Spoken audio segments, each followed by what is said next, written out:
মেয়েদেরকে সবসময় সব জায়গায় গয়না ভালো লাগে। মানে কি?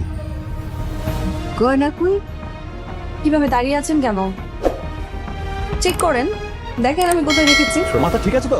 আচ্ছা উল্টা পাল্টা করলে কিন্তু একদম ডিবল। আমারও হাত আছে। সামির আসসালামু আলাইকুম ভিউয়ার্স, কি অবস্থা সবার? আশা করছি সবাই অনেক বেশি ভালো আছেন। বন্ধুরা, আজকের ভিডিওতে আমরা কথা বলবো আমার আপনার সকলের প্রিয় নাটক এটা আমাদের এই গল্প নাটকের আপকামিং সব আপডেট নিয়ে, যেখানে থাকবে 27 নম্বর পর্বের মূল ঘটনা এবং আগামী 28 নম্বর পর্বে কি কি ভয়ঙ্কর ধামাকা ঘটতে চলেছে সেসবেরই আপডেট। তো বন্ধুরা, চলুন ভিডিওটি শুরু করা যাক। কিন্তু তার আগে যদি আপনি আমাদের চ্যানেলে নতুন হয়ে থাকেন তাহলে আমাদের ভিডিওটি একটি লাইক দিয়ে আমাদের চ্যানেলটি সাবস্ক্রাইব করে বেল আইকনটি অন করে দিন। এতে করে আপনি আপনার পছন্দের নাটকের সকল আপডেট সবার আগে পেয়ে যাবেন। বন্ধুরা, 27 নম্বর পর্বে আমরা বেশ কিছু আবেগঘন সিন দেখতে পেয়েছি। আমরা দেখতে পাই যে সংসারের খরচের জন্য ফাহাদ তার মায়ের হাতে কিছু টাকা তুলে দেন। বড় ছেলের মধ্যে সবার জন্য এতটা চিন্তা দেখে মা এতটাই খুশি হন যে মেহেরিনকে ডেকে বলেন যে তার ছেলের জন্য দোয়া করতে, কারণ মেহেরিন এই পরিবারের লক্ষ্মী বউ, আর বড়রা বিশ্বাস করেন বউ লক্ষ্মী হলে সংসারে বরকত আসে। এরপর আমরা খাবারের টেবিলে দেখতে পাই সে অস্বস্তিকর দৃশ্য। গ্রাম থেকে আসা সহজ সরল লোক আপুল সায়রার পাতে হাত দিয়ে ভাত তুলে দিলে সায়রা সেটা দেখে রেগে যায় এবং খাবার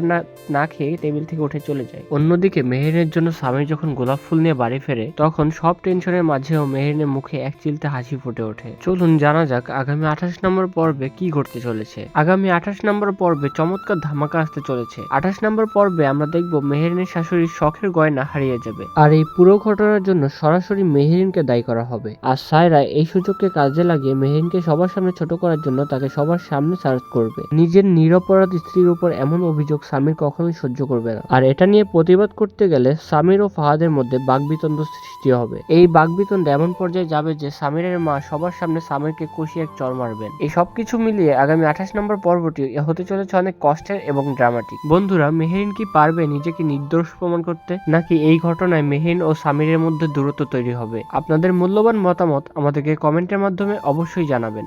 তো বন্ধুরা, আজকের মতো এ পর্যন্তই। দেখা হবে পরের একটি ভিডিওতে। ততক্ষণ পর্যন্ত আল্লাহ হাফেজ।